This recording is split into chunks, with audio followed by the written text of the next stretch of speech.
Hi dears, Calicut university second semester BCom FIUGയുടെ ഭാഗമായിട്ട് വരുന്ന ഫിനാൻഷ്യൽ അക്കൗണ്ടിങ്ങിൻ്റെ മറ്റൊരു ക്ലാസ്സിലേക്ക് എല്ലാവർക്കും സ്വാഗതം. ഈ ഒരു ക്ലാസ്സിലൂടെ നമ്മൾ ഡിസ്കസ് ചെയ്യുന്നത് നോൺ പ്രോഫിറ്റ് ഓർഗനൈസേഷൻ്റെ വളരെ പ്രധാനപ്പെട്ട ഏരിയയുള്ള ഇൻകം ആൻഡ് എക്സ്പെൻഡിച്ചർ അക്കൗണ്ടും അതുപോലെ തന്നെ ബാലൻസ് ഷീറ്റും പ്രിപ്പയർ ചെയ്യാനുള്ള പ്രോബ്ലമാണ്. ഈ ഒരു മൊഡ്യൂളിലെ ഏറ്റവും പ്രധാനപ്പെട്ട പ്രോബ്ലം ഏരിയയാണ് income and expenditure account prepare ചെയ്യാനുള്ള പ്രോബ്ലം. അപ്പോൾ യൂണിവേഴ്സിറ്റി എക്സാമിന് ഈ ഒരു ഏരിയയിൽ നിന്ന് ഏറ്റവും കൂടുതൽ സാധ്യത ഇൻകം ആൻഡ് എക്സ്പെൻഡിച്ചർ അക്കൗണ്ട് പ്രോബ്ലമാണ്. ഒരു റെസിപ്റ്റ് പേയ്മെൻ്റ് അക്കൗണ്ട് തരും, അത് വെച്ചിട്ട് എന്ത് ചെയ്യുക, income and expenditure account prepare ചെയ്യാം. ചില ചോദ്യത്തിൽ എന്തും കൂടി ഉണ്ടായിരിക്കും, ബാലൻസ് ഷീറ്റും കൂടിയും ഉണ്ടായിരിക്കും എന്നുള്ള കാര്യം മനസ്സിലാക്കാം. അപ്പോൾ നമ്മൾ ഈ ഒരു ക്ലാസ്സിൽ ഡിസ്കസ് ചെയ്യുന്നത് ബാലൻസ് ഷീറ്റും കൂടി വരുന്ന പ്രോബ്ലമാണ്. നിങ്ങൾ ഏറ്റവും കൂടുതൽ പ്രാധാന്യം കൊടുക്കുന്നത് ഇൻകം ആൻഡ് എക്സ്പെൻഡിച്ചർ അക്കൗണ്ട് എന്നാണ്. അപ്പോൾ രണ്ട് കാര്യങ്ങളും നമുക്ക് ഈ ഒരു ചോദ്യത്തിലൂടെ പഠിക്കാം. അപ്പോൾ ചോദ്യം ഇതാണ്: following are the opening balance sheet and receipt and payment account of Mangalore sports club. അപ്പോൾ മാംഗ്ലൂരിലെ സ്പോർട്സ് ക്ലബിൻ്റെ ഒരു ഓപ്പണിംഗ് ബാലൻസ് ഷീറ്റ് നൽകിയിട്ടുണ്ട്, അതുപോലെ തന്നെ റെസിപ്റ്റ് ആൻഡ് പേയ്മെൻറ്റ് അക്കൗണ്ട് നൽകിയിട്ടുണ്ട്. അവിടെ ശ്രദ്ധിക്കുക, വെറും ഇൻകം ആൻഡ് എക്സ്പെൻഡിച്ചർ അക്കൗണ്ടാണ് നിങ്ങൾക്ക് പ്രിപ്പയർ ചെയ്യാന്ന് വെച്ചാൽ ഈ റെസിപ്റ്റ് ആൻഡ് പേയ്മെൻറ്റ് അക്കൗണ്ടും അഡ്ജസ്റ്റ്മെൻറ്റും മാത്രമേ ഉണ്ടാവുള്ളൂ. ഇവിടെ ബാലൻസ് ഷീറ്റ് കൂടി പ്രിപ്പയർ ചെയ്യാനുള്ളത് കൊണ്ടാണ് എന്ത് നൽകിയിട്ടുള്ളത്, ബാലൻസ് ഷീറ്റ് നൽകിയിട്ടുള്ളത്. അപ്പോൾ രണ്ട് രീതിയിലുള്ള പ്രോബ്ലം നമുക്ക് ഇതിൽ നിന്ന് പഠിക്കണം. ഓക്കെ അല്ലോ. അപ്പോൾ ഈ ഇൻകം ആൻഡ് എക്സ്പെൻഡിച്ചർ അക്കൗണ്ട് മാത്രമാണെങ്കിൽ എന്ത് വരുള്ളൂ, റെസിപ്റ്റ് ആൻഡ് പേയ്മെൻറ്റ് അക്കൗണ്ടും അഡ്ജസ്റ്റ്മെൻറ്റും മാത്രമേ ഉണ്ടാവുള്ളൂ. ഇവിടെ ബാലൻസ് ഷീറ്റും കൂടി തരുന്നത് കൊണ്ടാണ് കഴിഞ്ഞ വർഷത്തെ ഒരു ബാലൻസ് ഷീറ്റ് അല്ലെങ്കിൽ ഓപ്പണിങ്ങിലെ ഒരു ബാലൻസ് ഷീറ്റ് നൽകിയിട്ടുള്ളത്. ഇവിടെ ഓപ്പണിങ്ങിലെ ഒരു ബാലൻസ് ഷീറ്റ് നൽകിയിട്ടുണ്ട്, അതുപോലെ തന്നെ റെസിപ്റ്റ് ആൻഡ് പേയ്മെൻറ്റ് അക്കൗണ്ടും നൽകിയിട്ടുണ്ട്. ഞാൻ ചോദ്യം ഡീറ്റെയിൽഡ് ആയിട്ട് വായിക്കാനുള്ള ആൻസറിലേക്ക് കടക്കുകയാണ്. ദെൻ അഡ്ജസ്റ്റ്മെൻറ്റ് നൽകിയിട്ടുണ്ട്. ഫസ്റ്റ് ഹെഡിങ് നൽകുക: Mangalore sports club income and expenditure account for the year ended 31 December 2024. Then particulars, ഇത് ഡെബിറ്റ് സൈഡാണ്, എക്സ്പെൻഡിച്ചറാണ്. എമൗണ്ട് പർട്ടിക്കുലേഴ്സ് എമൗണ്ട്, ഇത് ക്രെഡിറ്റ് സൈഡാണ്, ഇൻകാണ്. ഇനി നമ്മൾ ക്വസ്റ്റ്യൻ കൃത്യമായിട്ട് നോക്കാം. ഈ റെസിപ്റ്റ് ആൻഡ് പേയ്മെൻറ്റ് അക്കൗണ്ട് വെച്ചിട്ട് ഇൻകം ആൻഡ് എക്സ്പെൻഡിച്ചർ അക്കൗണ്ട് വരയ്ക്കാൻ വളരെ എളുപ്പമാണ്.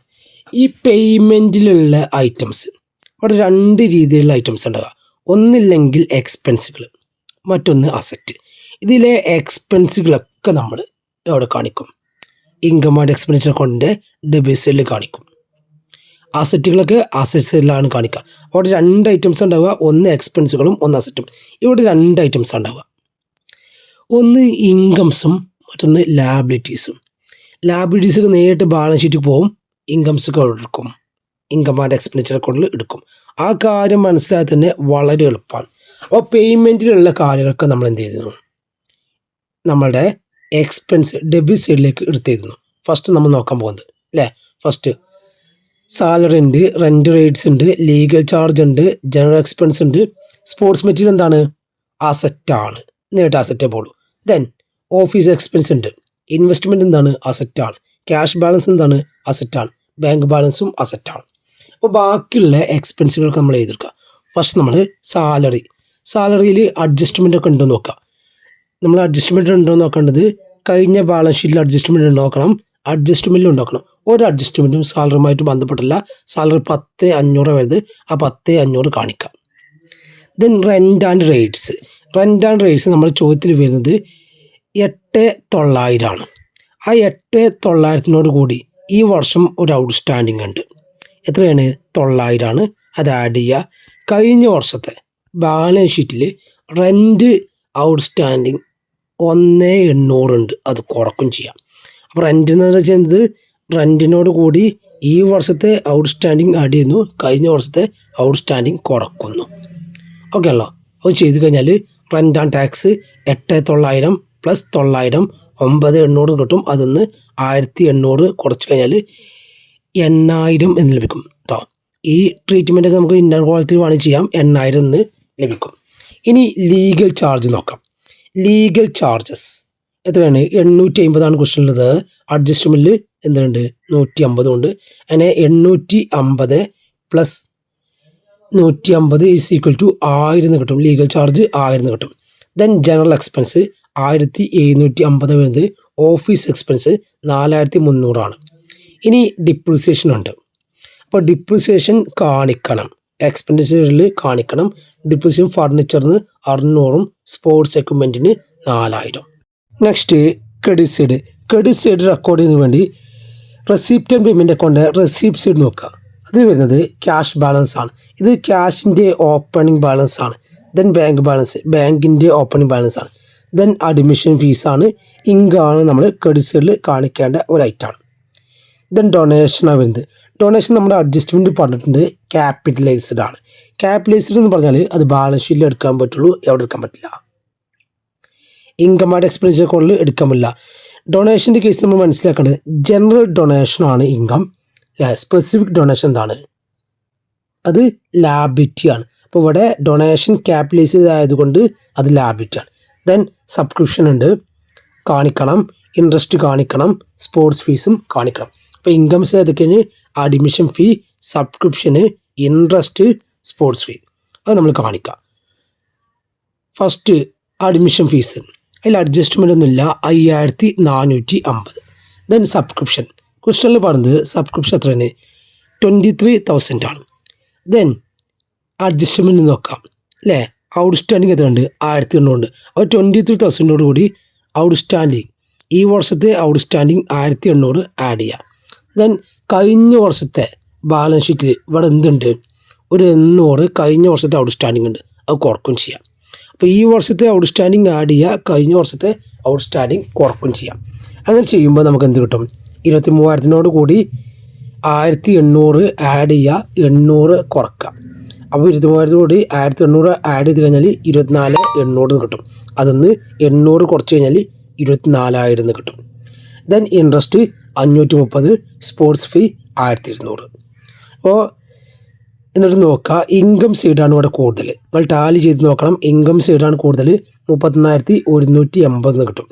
ആ 34,180 രണ്ട് സൈഡിലും ഇടുക.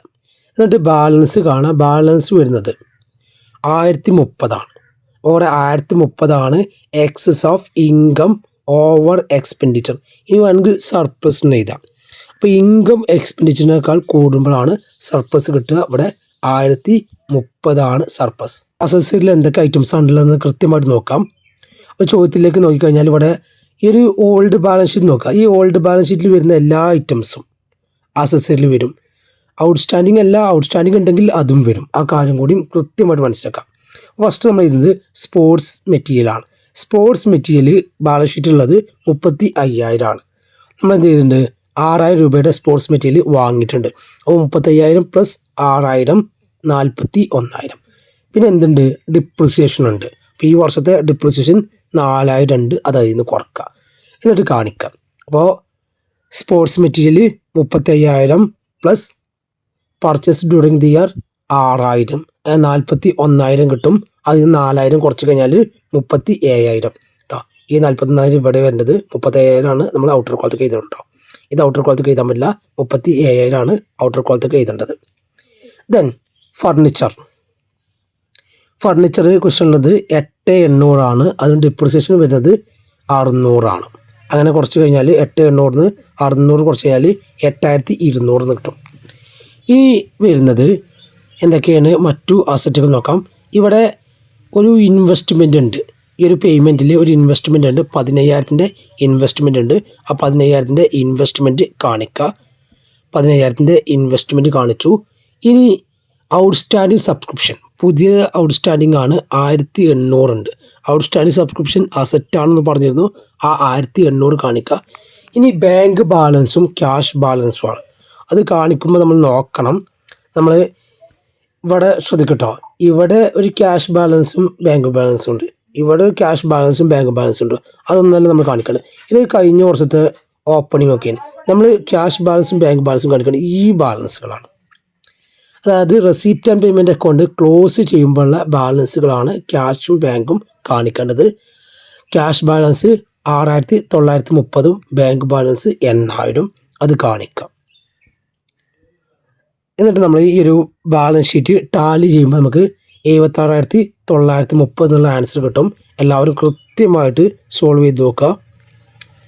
നെക്സ്റ്റ് നമ്മളിവിടെ നോക്കാൻ പോകുന്നത് ഈ ഒരു മെഡ്യൂളിൽ വരുന്ന കുറച്ച് 3 മാർക്കിനൊക്കെ നമുക്ക് എക്സ്പെക്റ്റ് ചെയ്യാൻ പറ്റുന്ന തിയറി ക്വസ്റ്റ്യൻസ് ആണ്.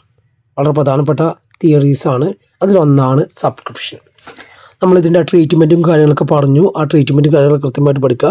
സബ്സ്ക്രിപ്ഷൻ എന്ന് പറഞ്ഞാൽ the amount paid regularly by members of a club, society or non profit organisation for membership. അതായത് ആനുവൽ മെമ്പർഷിപ്പ് ഫീസാണ്. അതായത് ഒരു നോൺ പ്രോഫിറ്റ് ഓർഗനൈസേഷന് അവരുടെ മെമ്പേഴ്സ് നൽകുന്ന ആനുവൽ മെമ്പർഷിപ്പ് ഫീസാണെന്ത്? Subscription. Example, annual subscription paid by members for a sports club. ഒരു sports ക്ലബ്ബിൽ നിന്ന് എന്ത് ചെയ്യുന്നു? അവരുടെ മെമ്പേഴ്സ് പൈസ കൊടുക്കുന്നു, ആനുവൽ മെമ്പർഷിപ്പ് ഫീസ് കൊടുക്കുന്നു. എന്നെ പറഞ്ഞ പേരെന്ത്? സബ്സ്ക്രിപ്ഷൻ.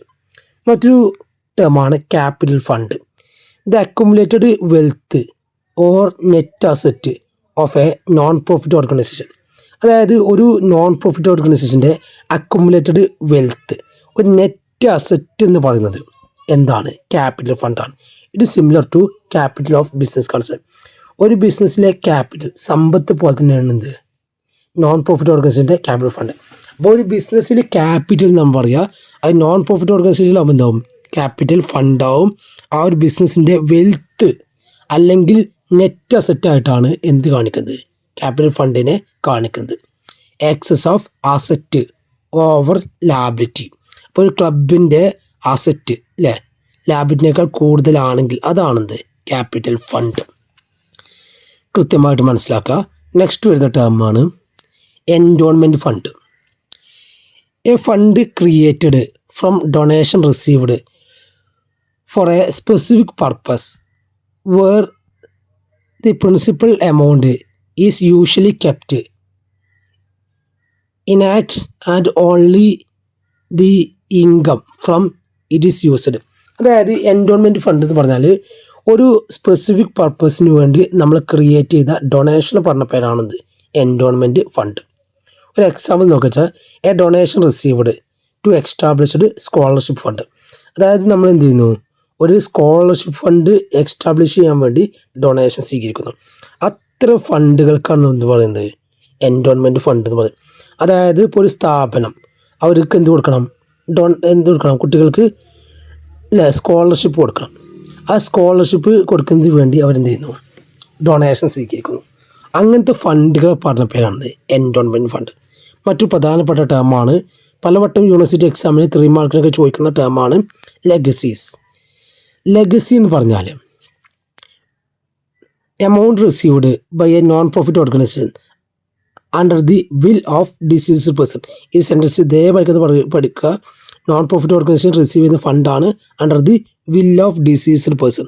നമ്മുടെ വീട്ടിലൊക്കെ അസുഖം, പ്രായമായിട്ട് അസുഖമായിട്ടുണ്ടാവും. അവർ പല പള്ളികൾക്കും അതുപോലെ തന്നെ അല്ലെങ്കിൽ അമ്പലങ്ങൾക്കോ ചാരിറ്റബിൾ ട്രസ്റ്റിനൊക്കെ അവരുടെ സ്വത്ത് അല്ലെങ്കിൽ സ്ഥലമോ പൈസ ഒക്കെ നൽകും. അതിനാണ് നമ്മൾ എന്ത് പറയുന്നത്? ലെഗസീസ് എന്ന് പറയുന്നത്. ലെഗസി എന്താണ്? നോൺ പ്രോഫിറ്റ് ഓർഗനൈസേഷൻ റിസീവ് ചെയ്യുന്ന ഫണ്ടാണ് under will of deceased person. ഒരു എക്സാമ്പിൾ നോക്കാം. A person leaves 1 lakh to a charity through his will. അല്ലേ, ഒരു വ്യക്തി മരിച്ചപ്പോൾ അയാൾ എന്ത് പറയാണ്? 1 ലക്ഷം ചാരിറ്റി കൊടുക്കണം എന്ന് പറയുകയാണെങ്കിൽ അതെന്താണ്? ലെഗസി ഫണ്ടാണ്. അപ്പോൾ ഇന്ന ചാരിറ്റബിൾ ട്രസ്റ്റിന് നിങ്ങൾ എൻ്റെ കാലശേഷം എൻ്റെ സ്വത്ത് കൊടുക്കണം എന്ന് പറയുകയാണെങ്കിൽ അതിനെ പറഞ്ഞ പേരാണ് ലെഗസി. അപ്പോൾ നമ്മൾ ഈ ഒരു ക്ലാസ്സിലൂടെ നോൺ പ്രോഫിറ്റ് ഓർഗനൈസേഷനുമായി ബന്ധപ്പെട്ട പ്രധാനപ്പെട്ട പ്രോബ്ലം ഏരിയ ആയിട്ടുള്ള ഇൻകം ആൻഡ് എക്സ്പെൻഡിച്ചർ അക്കൗണ്ടും അതുപോലെ തന്നെ ബാലൻസ് ഷീറ്റുമായി ബന്ധപ്പെട്ട കാര്യങ്ങളും ഡിസ്കസ് ചെയ്തു. അതുപോലെ തന്നെ കുറച്ച് പ്രധാനപ്പെട്ട